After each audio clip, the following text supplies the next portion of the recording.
Today we're talking about the DShk. Created in 1938, it is essentially the Soviet knockoff of the M250 cal. When I say it's a knockoff, I mean they didn't even try to be subtle about it. So as we all know, the M250 cal's nickname is Ma Deuce. You know, Ma as in like, Ma, the meatloaf! So the M250 cal is nicknamed after the term mother. DShk is literally the in a hurry term, the Russian term for beloved person. Like they basically even copied the nickname. But like most communist knockoffs, it's just not as good. So this thing actually weighs in at 74 pounds, which is 10 pounds less than the M250 cal. It also shoots 12.7mm rounds that are approximately 10% larger than its American counterpart. So essentially they took the American M2, made it 10 pounds lighter, and then made it shoot bigger bullets. So in theory, it should be better, right? Wrong. Here's why. A lot of people don't realize this because it's not in the name or anything, but heavy machine guns are actually supposed to be fucking heavy. By making the bullet bigger and the gun lighter, recoil on this thing is a nightmare.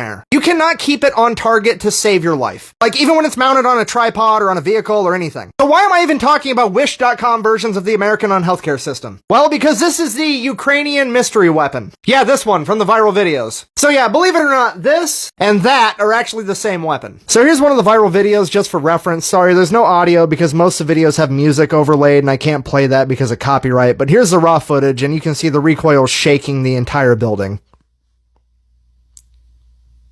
What's happening over in the Ukraine is the Ukrainian forces have a bunch of these things left over from the Soviets. And what they've done is they've retrofitted them. So instead of having the two handles and a butterfly trigger like the 50 cal and like the old version of this gun, they look like this.